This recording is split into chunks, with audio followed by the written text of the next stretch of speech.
दर्पणदृश्यमाननगरी तुल्यं निजान्तर्गतं पश्यन्नात्मनि मायया बहिर्बोध भूतं यथा निद्रया यः साक्षात् कुरुते प्रबोधसमये स्वात्मानमेवाद्वयम् तस्मै श्रीगुरुमूर्तये नमः इदं श्रीदक्षिणामूर्तये।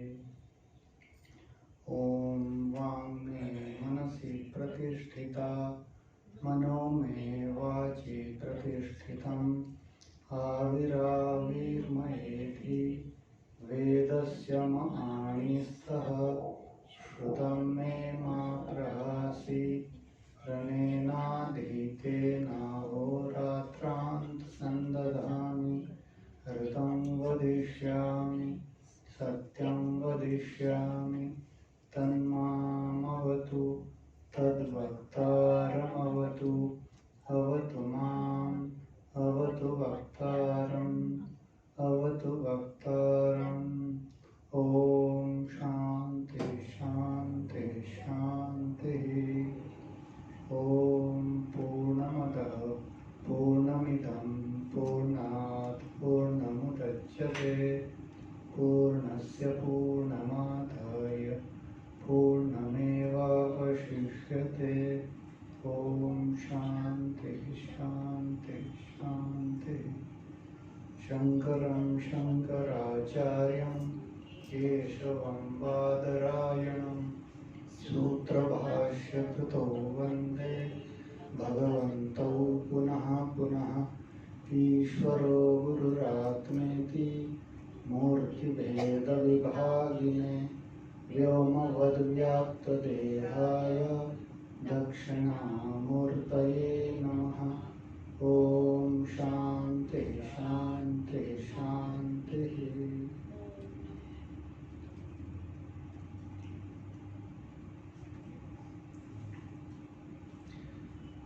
ऋग्वेद के अंतर्गत ऐतरेय उपनिषद का हम देख रहे थे तृतीय अध्याय के प्रथम खंड के तृतीय मंत्र में महावाक्य का विचार चल रहा था और प्रथम दो मंत्र में जीव का स्वरूप बताए। त्वम पद जो है त्वम पद का लक्षण बताए कि ये जो यही प्राण के द्वारा देखता है, सुनता है, गंध ग्रहण करता है और स्वादु अस्वादु जानता है, मन के द्वारा सुख दुख जानता है, बुद्धि के द्वारा निश्चय करता है और यही बुद्धि वृत्ति हो करके मेधा धृति स्मृति और कामना सुख दुख जितने भी है ये सब प्रज्ञान का नामधेय है। शुद्ध चैतन्य ही इसी रूप में अभिव्यक्त है। उपाधि को लेकर के जीव कहा जाता है। शुद्ध चैतन्य ये अविद्या उपाधि जो है ये सारा प्राण आदि उपाधि को लेकर के जीव कहा जाता है। और जो ईश्वर है, ईश्वर का लक्षण बताए द्वितीय मंत्र में। ऐसा ब्रह्म ऐसा इंद्र ये प्रजापति देवता सारे देवता पंच महाभूत वायु आकाश अग्नि जल पृथ्वी इससे बना जितने छोटे मोटे प्राणी हैं और अंडज जारूजानी सारा जितने चिड़िया और सब कुछ प्रज्ञान में प्रतिष्ठित है। ये ईश्वर का स्वरूप है जो जगत रूप में हम देख रहे हैं, ईश्वर का स्वरूप है। तो ये भी शुद्ध चैतन्य माया उपाधि को लेकर के ये सारा प्रपंच अजायमान बहुधा विजायते। ईश्वर जो शुद्ध चैतन्य जन्म नहीं हो सकता है, अपने माया के द्वारा इस सारे रूप को धारण कर लेते हैं। तो दोनों समान कैसे हो सकता है? महावाक्य का आता है जीव पक्ष और ईश्वर। जीव तो अल्पज्ञ और अहंकार विशिष्ट है, दुखी है, और ईश्वर सर्वज्ञ है और परमानंद स्वरूप है। दोनों एक कैसे हो सकते हैं? यहाँ एक आता है वहाँ वाक्यवृत्ति नाम का ग्रंथ में जहाँ मानांतर विरोध होगा उस जगह में लक्षणा लिया जाता है। जैसे मानव में प्रमाणांतर विरोध है।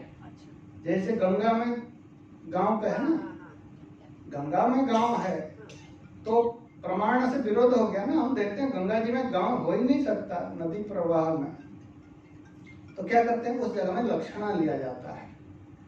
जो मुख्य वाक्य जो वक्ता जो कहना चाहता है ना, उसी शब्द से जो मुख्य अर्थ को छोड़ देते हैं वो उसी अर्थ को लेते हैं जो कहना चाहता है, उससे संबंधित अर्थ को। और जैसे छाते वाले जा रहे हैं बोले है ना, 20 आदमी जा रहे हैं, 10 आदमी छाता पकड़े हैं, तो उसको अजहत लक्षणा बोले है ना। छाता वाले सारे लोग तो कहाँ छाता पकड़े हैं, बोले नहीं, आधा लोग पकड़े हैं और उनके साथ जो जा रहे हैं मिला दिया जाता है।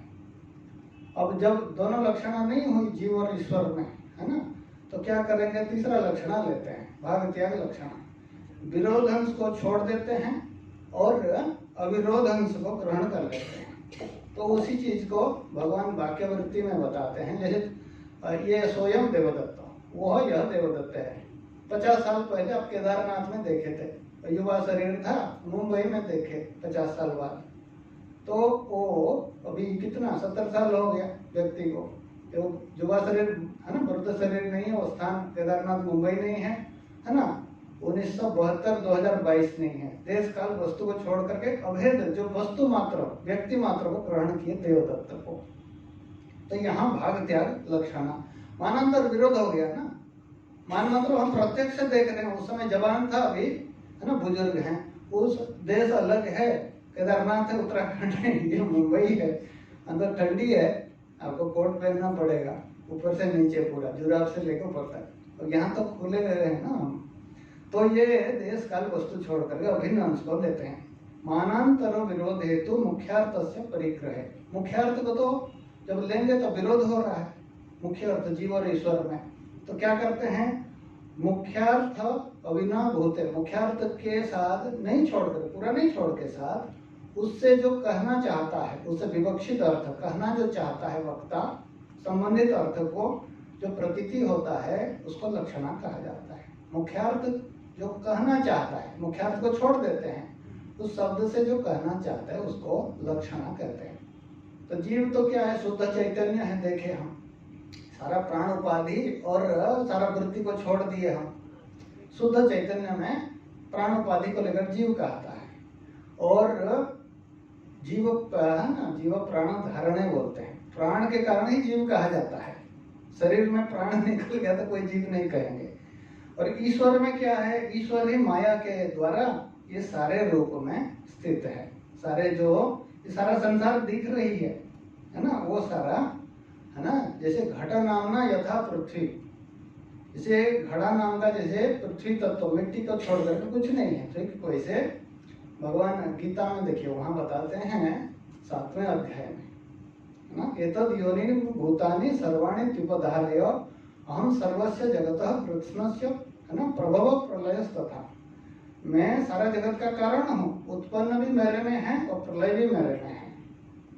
तो मिट्टी से उत्पन्न, मिट्टी से स्थित, मिट्टी से लय, तो मिट्टी है ना, वाचारंभणम विकारो नाम देह मृत्तिका इत्येव सत्यम, ठीक वैसे सब कुछ तो ईश्वर है। तो आगे फिर बताए मत्त परतरम नान्यत किंचित अस्ति धनंजय मयि सर्वमिदं प्रोतम सूत्रे मणिगणा इव, मेरे में है ना, मत्त परतरम नान्यत किंचित अस्ति धनंजय, मेरे अलावा कुछ नहीं है, भगवान शुद्ध चैतन्य रूप में बता रहे हैं वहां। और मयि सर्वमिदं प्रोतम, मेरे में सारा संसार गुंथा हुआ है। सूत्रे मणिगणा इव, सूत्र जैसे धागा से आप देखेंगे उनका जो धागा होता है ना, उसी में फूल बनाते हैं और उसको जोड़ करके माला बना देते हैं। अब निकालेंगे तो एक ही धागा निकलेगा, तो एक ही धागा से ही सारा माला बना हुआ है। ठीक वैसे एक ही ईश्वर से ही सारा जगत दिख रहा है। अब किसी के प्रति, इसलिए ईसावास्य में देखे ना, ततो न बीजुगुप्सते, आप किसी के प्रति घृणा नहीं कर सकते हैं हम। तो इसीलिए बताया भगवान दो श्लोक में दो चीज बताए वहां। ईश्वर अपना स्वरूप बताते हैं गीता का जो है ना, एतद योनिनि भूतानि सर्वाणि त्युपधारय अहं कृष्णस्य जगतः प्रभव प्रलय तथा, उत्पत्ति प्रलय में स्थिति भी वही है। तो ये जो बता दिए, ये हो गया तटस्थ लक्षण है। तटस्थ लक्षण मतलब जैसे कल आया ना, काकवत देवदत्त से गृहम, जिसके घर में कौवा बैठा है वो देवदत्त का घर है। कौवा उसका लक्षण नहीं है, कौवा तो उड़ जाएगा, लेकिन देवदत्त घर को हम समझ जाते हैं। ठीक वैसे उत्पत्ति स्थिति लय परमात्मा में वास्तव में नहीं है, माया उपाधि के कारण हमको दिख रहा है। तो माया उपाधि को छोड़ देते हैं जब, ये तटस्थ लक्षण मतलब जो दिख रहा है तो उसके सहारे उत्पत्ति। इसीलिए भगवान वहां जो भागवत में आता है ना भगवान की स्तुति, सच्चिदानंद रूपाय विश्वोत्पत्त्यादि हेतव है, ये विश्व उत्पत्ति आदि का हेतु जो है वो तटस्थ लक्षण है। कौवा वाला देवदत्त का घर है, उत्पत्ति स्थिति लय भगवान में नहीं है, भगवान तो निर्विकार है। तो ये लक्षण समझाने के लिए हमको बताया जाता है। और भगवान का स्वरूप लक्षण क्या है, इनका घर क्या है, 4 मंजिल का है। ये क्या है, स्वरूप है, स्वरूप हम सत लक्षण। भगवान का स्वरूप क्या है, सत चित आनंद, है ना, सच्चिदानंद रूपाय, है ना, विश्वोत्पत्त्यादि हेतवे तापत्रय विनाशाय श्री कृष्णाय वयम नमः। कृष्ण नाम भी ऐसे है, भगवान नाम तो देखते हैं लेकिन इसी में पूरा परमात्मा तत्व निहित है। कृष्ण माने भू धातु, सत्ता अर्थ में, सारा जगत को सत्ता देने वाला। न माने निर्वृत्ति मतलब आनंदवाचक है, जो सत्ता रूप है, आनंदवाचक है, और चैतन्य रूप नहीं होगा तो कैसे होगा, तो उसको सच्चिदानंद स्वरूप जो है परमात्मा है। तो ईश्वर का वही स्वरूप लक्षण हो गया, तटस्थ लक्षण उत्पत्ति स्थिति लय है। वास्तविक पारमार्थिक लक्षण क्या, शुद्ध चैतन्य है। तो जीव का स्वरूप शुद्ध चैतन्य है और ईश्वर का स्वरूप भी शुद्ध चैतन्य। अच्छा, उस कृष्ण, कृष्ण मतलब कृष्ण धातु जो है उसका अर्थ है भू, सत्ता, सत्ता अर्थ में है। कृष्ण धातु भूवाचक अर्थ है, भू माने सत्ता अर्थ में है, न माने वो अर्थ भी है, वो भी अर्थ है ना। कृष्ण माने आकर्षती थी, जो सबको आकर्षण करता है, वो आनंद अर्थ में करसती है ना। आ उपसर्ग लगाने से कृष्ण धातु में आकर्षण होता है। भू धातु के सत्ता, कृष्ण धातु का बहुत अर्थ होता है, समझ गए ना, एक सब धातु का बहुत अर्थ होता है। ये आपका शंकरानंदी ने, है ना, शंकरानंदी, स्वामी शंकरानंद जी ने इसका अर्थ किए हैं इस हिसाब से। तो दोनों अर्थ है, कृष्ण अर्थ में लेंगे तो चैतन्य स्वरूप है, शुद्ध चैतन्य चित स्वरूप है परमात्मा, और कृष्ण अर्थ है सत्ता अर्थ में। और न माने निर्वृत्ति माने सुख, निवृत्ति नहीं लेना, निर्वृत्ति, हाँ निर्वृत्ति माने सुख अर्थ में है। नहीं, निर्वृत्ति मतलब सुख है ना, नीर उपसर्ग लगता है, हाँ नीर हलंत कर रहे हैं ना, निर्वृत्ति, हाँ में हलंत, वृत्ति में निर उपसर्ग लगा है। एक शब्द में जो उपसर्ग लगता है ना, बहुत अर्थ बदल जाता है। जैसे विहार, हार है ना, हिरी में ना हार होता है, आ लगा देने से आहार हो गया, बी लगाने से विहार हो गया, पी लगा है ना, प्र लगाने से प्रहार हो जाता है।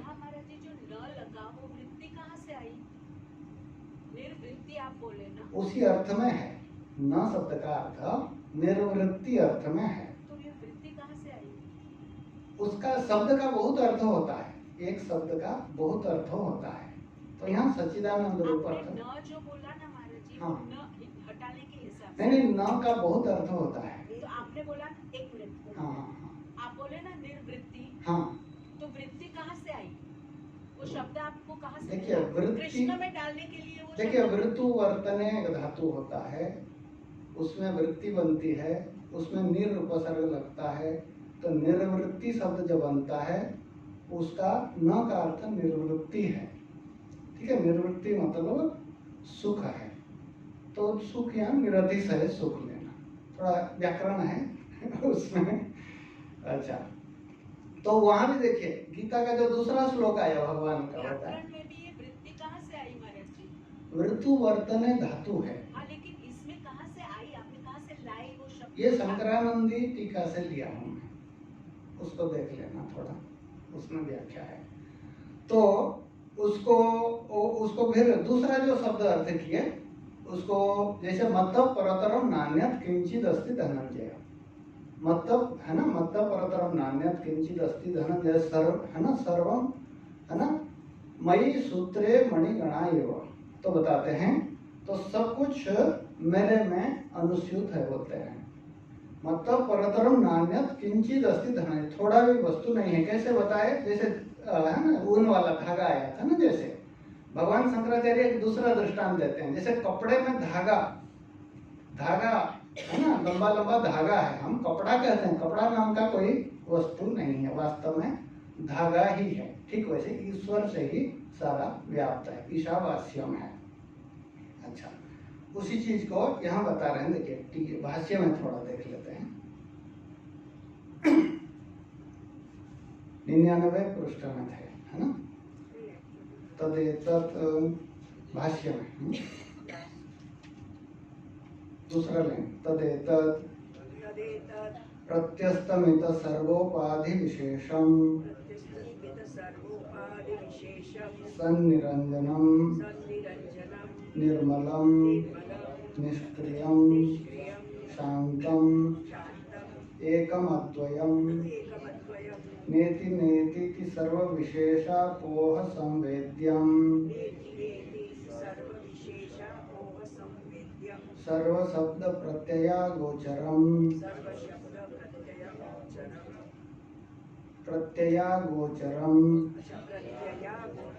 तदत्यंत विशुद्ध प्रज्ञोपाधि संबंधेन सर्वज्ञम ईश्वर संज्ञम भवति। अभी ईश्वर संज्ञा को वर्णन कर रहे हैं, जीव तत्व को तो वर्णन कर दिए। ये प्रज्ञान ब्रह्म जो आया, तस्मात् प्रज्ञानम ब्रह्म, तस्मात् मतलब पहले जो पहला मंत्र था वो जीव का स्वरूप था, और वहाँ दूसरे मंत्र में जो आया ईश्वर ऐसा ब्रह्म ऐसा इंद्र, ये ईश्वर का स्वरूप वर्णन किया। तस्मात् दोनों शुद्ध चैतन्य है, इसलिए वो प्रज्ञानम ब्रह्म, ये भी प्रज्ञानम है, वो भी शुद्ध चैतन्य है। तो यहाँ प्रज्ञानम का अर्थ लेना जीव और ब्रह्म का अर्थ लेना ईश्वर है ना। ब्रह्म का सामान्य अर्थ ईश्वर है ना, पारमार्थिक अर्थ है शुद्ध चैतन्य है। तो तस्मात् प्रज्ञानम ब्रह्म, दोनों में एक ही रूप। तो दोनों अन्य भिन्न कैसे मालूम पड़ते हैं बता रहे हैं, उपाधिकृत, उपाधि के द्वारा भिन्न भिन्न मालूम पड़ते हैं।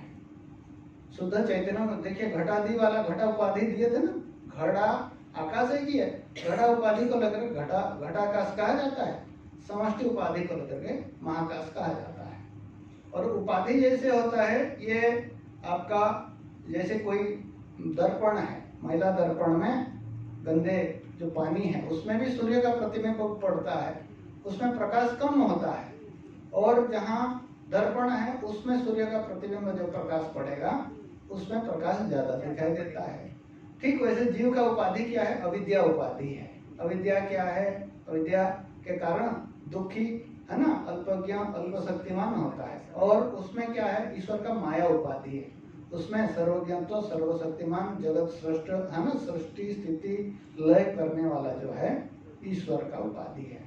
तो शुद्ध चैतन्य अविद्या उपाधि के साथ जीव कहा गया, वही शुद्ध चैतन्य माया उपाधि के साथ ईश्वर का है। शुद्ध चैतन्य तो एक ही है चाहे, तो यहाँ उपाधि भेद है। जीव का उपाधि क्या है, अविद्या जो है इसको कहते हैं मलिन सत्व कहते हैं, अविद्या उपाधि को मलिन सत्व कहते हैं। मलिन सत्व मतलब यहाँ तमोगुण और रजोगुण थोड़ा ज्यादा है। ईश्वर का जो माया उपाधि है शुद्ध सत्व कहा जाता है, शुद्ध सत्व है, वहाँ अविद्या आदि नहीं है। नहीं रजोगुण त्रिगुण तो है लेकिन मतलब नहीं के बराबर है, शुद्ध सत्व कहा जाता है। तो इसीलिए वो क्या है, अरे तत् एतत्, तत् माने यहाँ जो शुद्ध प्रज्ञान है, शुद्ध चैतन्य है। एतत्, एतत् माने हमारे अंदर जो है, ये जो प्रत्यक्ष रूप से जो दिख रही है सारा संसार, उसी को ईश्वर का स्वरूप वर्णन कर रहे हैं। कोई सोचेगा ईश्वर कहीं दूर है, बोले नहीं, इस जगत रूप में है। एतत् बोले कैसे, बोले प्रत्यस्तमिद सर्व उपाधि विशेषम, सारे उपाधि ईश्वर का जो उपाधि है, सर्वज्ञत्व सर्वशक्तिमत्व, मुख्यतः माया उपाधि है। सारे उपाधि को सारा संसार दिख रही है।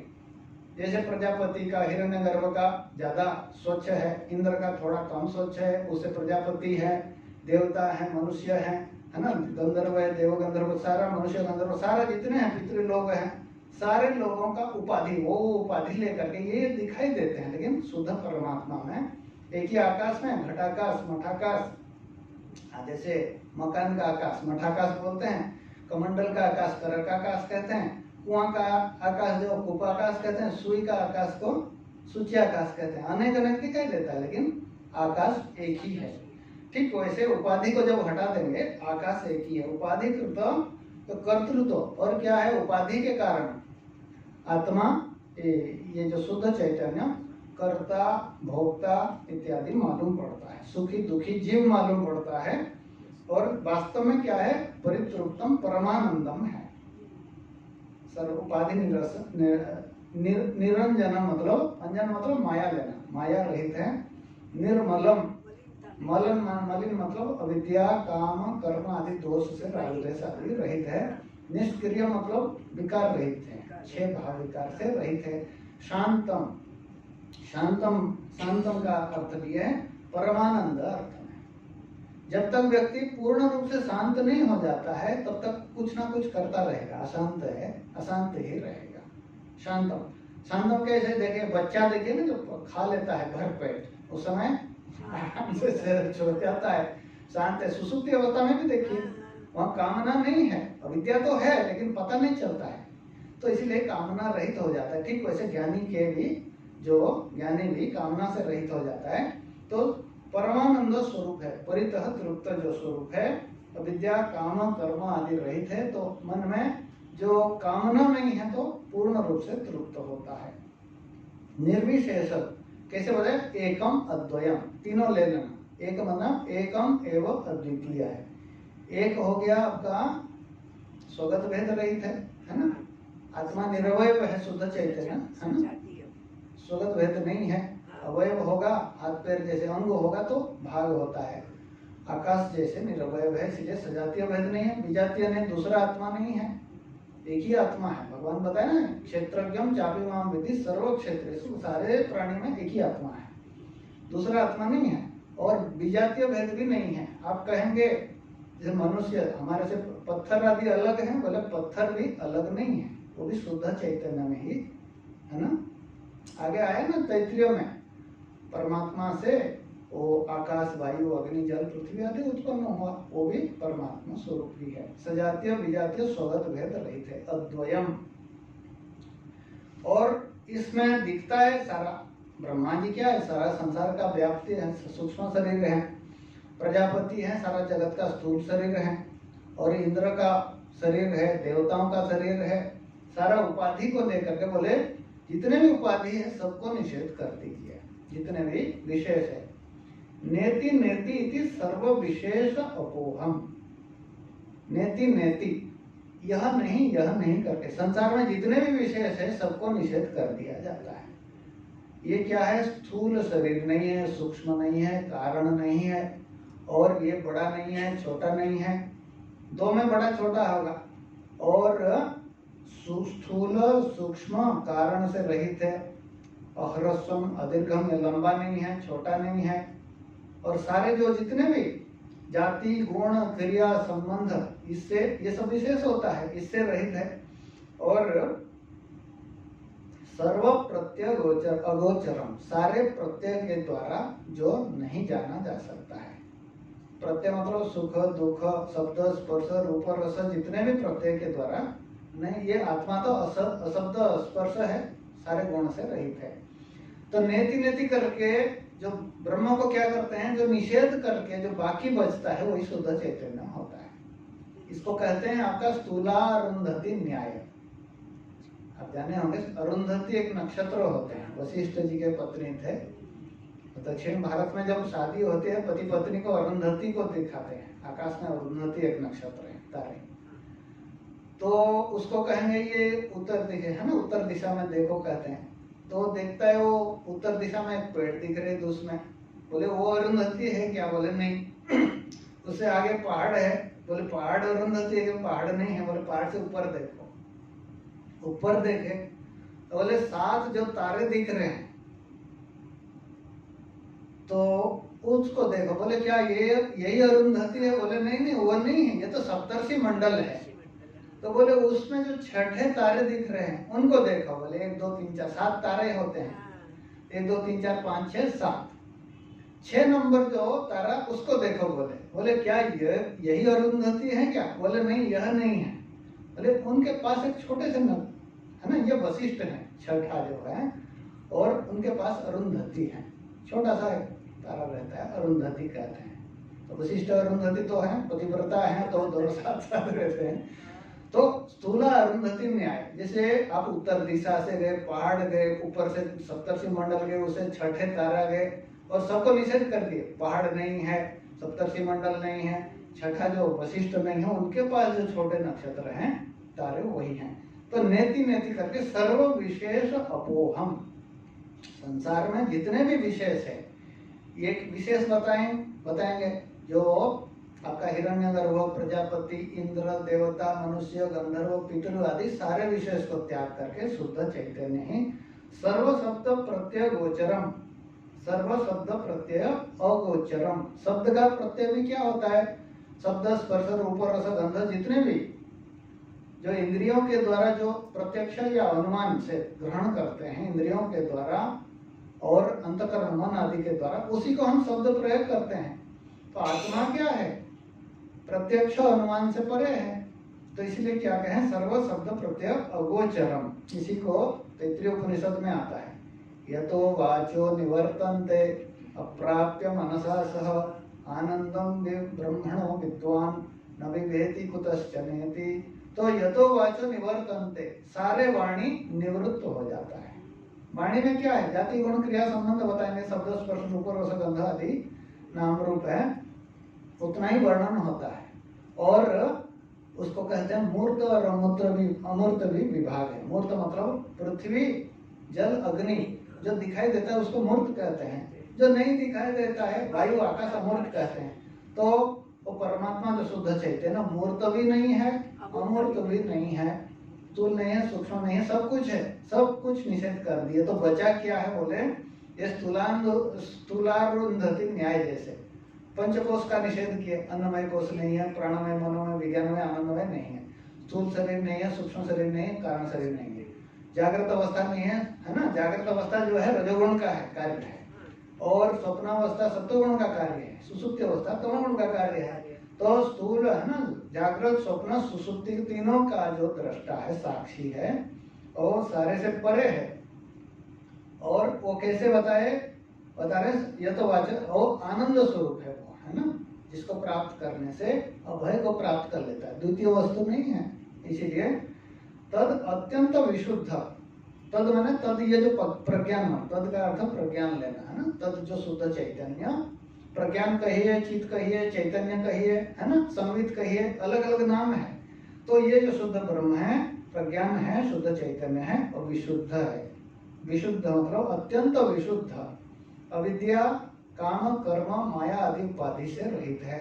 और प्रज्ञा उपाधि संबंध है ना, प्रज्ञा, उसको प्रज्ञा लिख दीजिए, प्रज्ञा का अर्थ माया लिख दीजिए, है ना, पेंसिल में प्रज्ञा शब्द यहाँ माया उपाधि संबंध है ना, माया उपाधि को लेकर के सर्वज्ञ कहा जाता है। ईश्वर सर्वज्ञम भवति, शुद्ध चैतन्य देखिए उसमें ना सृष्टि है, स्थिति है, प्रलय है। जब माया उपाधि को लेकर के वो सृष्टि स्थिति प्रलय करता हमको प्रतीत होते हैं, और उसी को लेकर के सर्वज्ञ, माया उपाधि के कारण सर्वज्ञ है और ईश्वर सर्वज्ञ है। ईश्वर का अर्थ क्या है? ईट प्रशासन है। ईश्वर जो है ईट माने शासन करता, जगत को सृष्टि शासन करता है। ईशावास्यम इदम सर्वम, और वो हमारा अपरोक्ष स्वरूप है, अपरोक्ष जो शुद्ध आत्मा स्वरूप है। और विशुद्धम प्रज्ञा उपाधि संबंध से, प्रज्ञा मतलब माया उपाधि संबंध से सर्वज्ञम ईश्वर संज्ञम भवति, उसका ईश्वर नाम हो जाता है माया उपाधि को लेकर के, नहीं तो शुद्ध चैतन्य ईश्वर संज्ञा हो जाता है। अच्छा, इसी को बता रहे हैं सर्वसाधारण, अच्छा उच्चारण नहीं किए, अच्छा, सर्वसाधारण व्याकृत जगत बीज प्रवर्तकम नियंत्रित्वाद अंतर्यामी संज्ञम भवति तदेव व्याकृत जगत बीज भूत बुद्ध्यात्माभिमान लक्षणम हिरण्यगर्भ संज्ञम भवति तदेवान्तरोऽन्धभूत प्रथम शरीरोपाधिमद विराट प्रजापति संज्ञम भवति तदुद्भूताज्ञाद्युपाधिमद तदुद्भूता अज्ञाद्युपाधिमद देवतादि संज्ञम भवति तथा विशेष शरीरोपाधिष्वपि ब्रह्मादि स्तंभ पर्यंतेषु तत्तन्नाम रूप लाभो ब्रह्मणः तदेव चैकं सर्वोपाधि भेद भिन्नं सर्वैः प्राणिभिः तार्किकैश्च सर्वप्रकारेण ज्ञायते विकल्प्यते चानेकधा यहीं तक रखते हैं, है ना। सर्वसाधारण अव्याकृत बीज जगत बीज, जगत का जो उत्पत्ति का जो कारण है यही अव्याकृत है, माया। अव्याकृत माने अप्रकट है, जो प्रकट रूप में नहीं है। जैसे कोई व्यक्ति का शक्ति देखते हैं ना, उनमें दिखाई नहीं देता है, प्रकट हो जाता है। जैसे बीज में पूरा वृक्ष रहता है, बाद में प्रकट होता है पूरा वृक्ष, है ना। बीज से कौन सा पेड़ होगा, पहले वही रहता है, कितना, है ना। बट वृक्ष होगा या धान का है या गेहूं का है, जो सारा अव्याकृत है ना। कारण अवस्था में जो सर्वसाधारण सबका भोग्य है ना। जब सृष्टि प्रलय होता है उसी में सारे जीवों का जो कर्म फल उसी में रहता है, उसी से पुण्य पाप जो भी सारा भोग देने वाली जो अव्याकृत है, सारा जीव का उत्पत्ति कारण है। जगत बीज प्रवर्तकम, जगत बीज तो हो गया अव्याकृत है, माया है, लेकिन माया जड़ है, उसको प्रवर्तन चलाने वाला क्या है, चेतन होता है ना। भगवान बताते हैं मयाध्यक्षेण प्रकृति सूयते सचराचरम हेतुनानेन कौन्तेय जगत विपरिवर्तते। मयाध्यक्षेण, भगवान की उपस्थिति से ही सारा प्रवृत्ति होती है। जैसे एक चुंबक की उपस्थिति से, है ना, सारा लोहे खींचे जाते हैं। सूर्य, जब सूर्य की उपस्थिति, सूर्य कुछ नहीं करता है, सूर्य की उपस्थिति के कारण सारे बुध शुक्र पृथ्वी चंद्र, है ना, सारे ग्रह घूम रहे हैं, सारे दिन रात भी हो रहे, सूर्य कुछ कर नहीं रहा है, पृथ्वी घूम रही है। ठीक वैसे सूर्य के कारण घूम रहे हैं सारे, ठीक वैसे भगवान बता रहे हैं मयाध्यक्षेण प्रकृति सूयते सचराचरम, मेरे उपस्थिति से ही जगत प्रवर्तक है। सूयते, सूयते माने सूर्य माना पानी प्राणी प्रसव, मतलब उत्पत्ति करता है। और सचराचरम हेतु नानेन कौन्तेय जगत विपरीत वर्तते, इसके द्वारा ही सारा जगत परिवर्तन हो रहा है, माया शक्ति के द्वारा। सारा जगत को जो भोग देने वाली जो है सर्वसाधारण बता दिए, इसीलिए जगत बीज का प्रवर्तक जो है तन नियंत्रित्वाद अंतर्यामी संज्ञम भवति। सारा जगत को, सारा जो ये माया को जो चलाने वाले होने के कारण जगत, उसका जगत बीज का नियंत्रण करने वाले है के कारण, व्याकृत माने प्रकट, नाम रूप में व्याकृत, है ना। व्याकरण होना प्रकट होना, अव्याकृत माने अप्रकट था सृष्टि से पहले। जैसे बीज में बहुत बड़ा, है ना, बट का वृक्ष अप्रकट रूप में है, जब पेड़ बन जाता है प्रकट हो जाता है। तो बीज में अव्याकृत में सारा संसार अप्रकट रूप में रहता है सृष्टि से पहले, जब सृष्टि होती है प्रकट हो जाता है। व्याकृत कहते हैं, व्याकरण भी कहते हैं, नाम रूप है व्याकर वाणी। नियंत्रण, सारा जगत को नियंत्रण करने के कारण उसको अंतर्यामी कहा जाता है। ईश्वर को अंतरे स्थित्वा सर्वम नियमति, सबके अंदर रह करके सबको चलाने वाला जो है ना। तो आया ना वहां ईश्वर सर्वभूतानां हृदय से अर्जुन भ्रामयन् सर्वभूतानि यंत्रारूढ़ानि माया, सारे जगत को चलाने वाले जो है, इसलिए अंतर्यामी कहा जाता है। तो वही शुद्ध चैतन्य माया उपाधि को लेकर के जगत को प्रवर्तन करते हैं, इसलिए अंतर्यामी कहा जाते हैं। ये तदेव वही शुद्ध चैतन्य क्या होते हैं? विशुद्ध शुद्ध चैतन्य व्याकृत माने प्रकट, जगत बीजभूत बुद्ध्यात्माभिमान लक्षणम, बुद्धि रूप में समष्टि बुद्धि, व्याकृत मतलब प्रकट होता है, सूक्ष्म शरीर ये हिरण्यगर्भ है ना, प्रकट होता है जब समष्टि सूक्ष्म शरीर उत्पन्न होता है पहले। तो इसको कहते हैं बुद्ध्याभिमानी लक्षण, समष्टि बुद्धि को जो मैं मानता है, आपका बुद्धि उनका मन, समष्टि देवताओं से लेकर के सारे समष्टि मन को समष्टि सूक्ष्म शरीर है ना, प्रकट हो उत्पत्ति हुआ पहले है ना, तो उसी को मैं मानने वाला जो समष्टि उपाधि को जो हिरण्यगर्भ संज्ञान भवति बोलते हैं। शुद्ध चैतन्य और समष्टि सूक्ष्म शरीर उपाधि को जो मैं मानता है शुद्ध चैतन्य, उसको मैं मान करके है ना हिरण्यगर्भ है ना, पुराण में ब्रह्मा कहा जाता है, हिरण्यगर्भ कहते हैं, सूत्रात्मा कहते हैं है ना, और समष्टि प्राण भी कहते हैं उसको। हिरण्यगर्भ संज्ञा नाम वाला हो जाता है। अच्छा, तदेव उस शुद्ध चैतन्य ही अंतरोंडोद्भूत है ना, अंतर अंडोद्भूत, पहले जो अंड उत्पन्न हुआ ना, हिरण्यगर्भ पहले अंड उत्पन्न हुआ, उसको फिर विराट उत्पन्न हुआ है ना, समष्टि जो स्थूल शरीर उत्पन्न होता है। पहले इसी ऐतरेय उपनिषद में है ना, पहले अंड का उत्पन्न हुआ। ये सब अभी क्यों कह रहे हैं?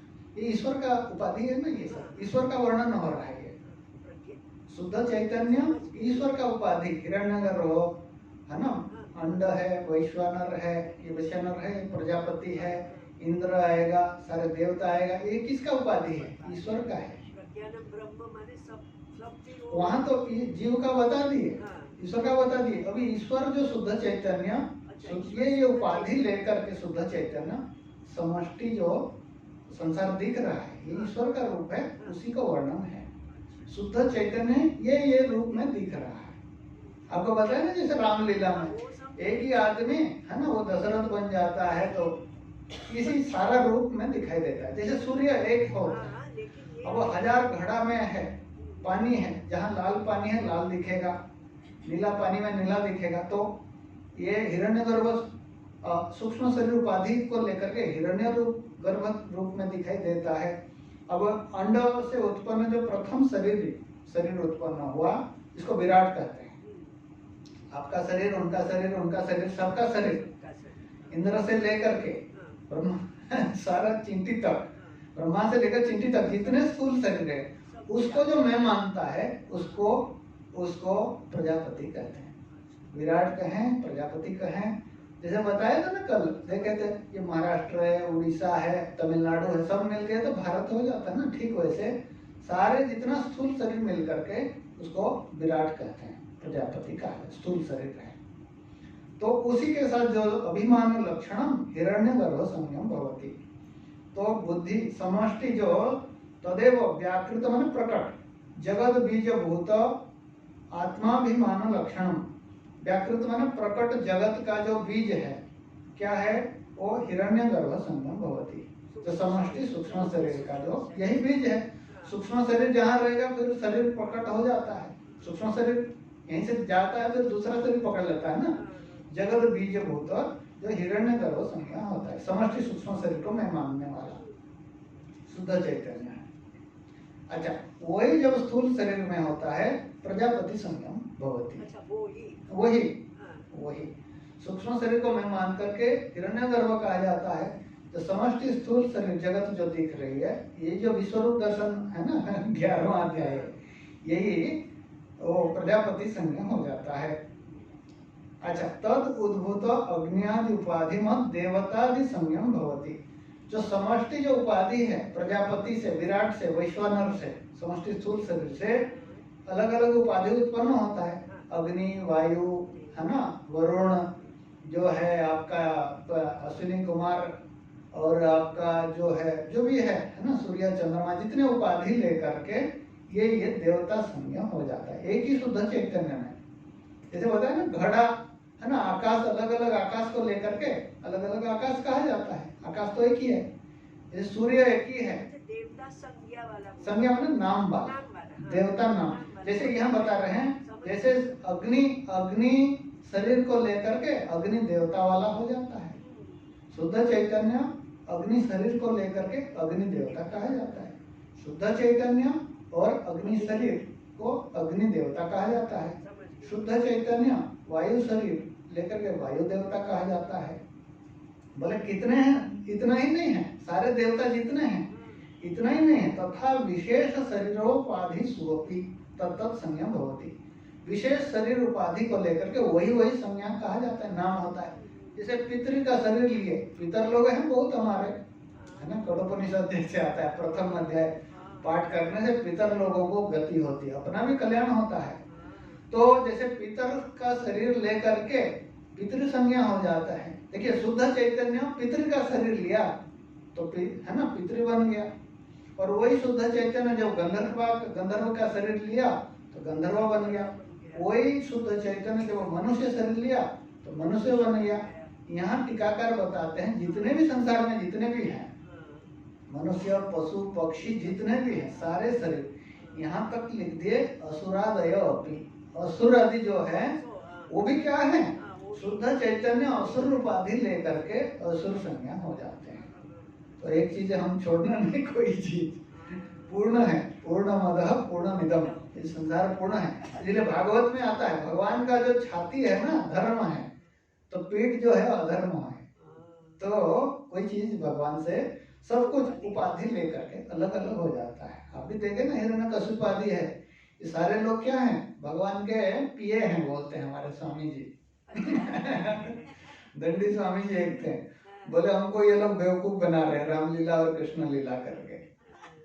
भगवान का खास आदमी है ये सब, कंस है, रावण है, कुंभकर्ण है, हिरण्यकशिपु है, हिरण्याक्ष है, बोले ये सब रामलीला करके।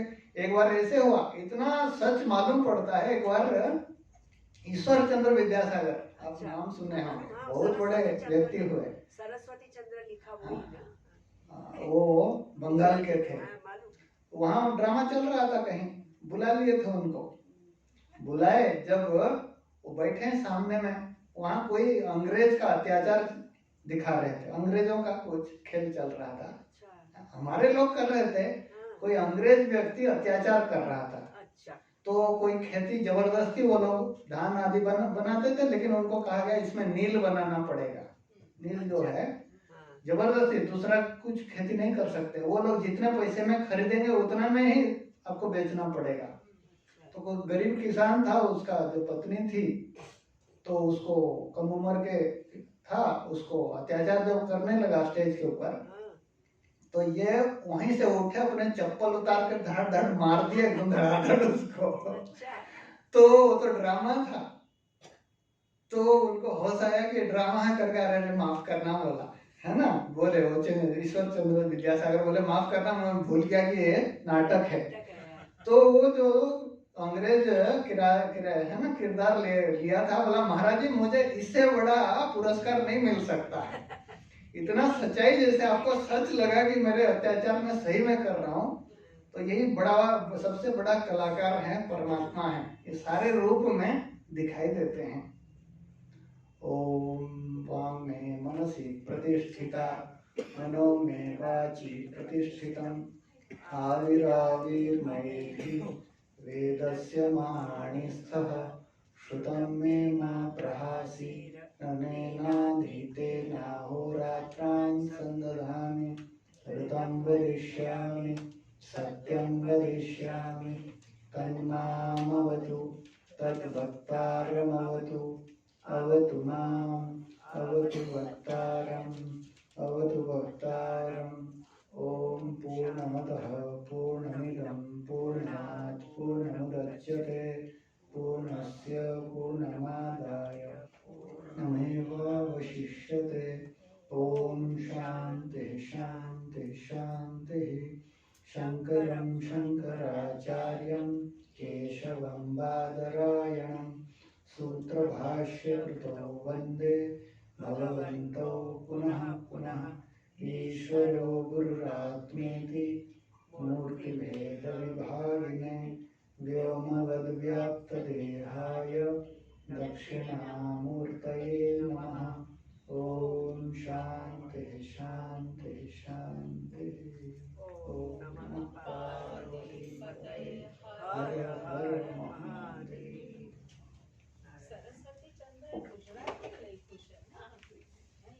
ईश्वर चंद्र विद्यासागर बंगाल के हैं। नहीं, ये तो सरस्वती चंद्र वाले नहीं होंगे। गोवर्धन त्रिपाठी।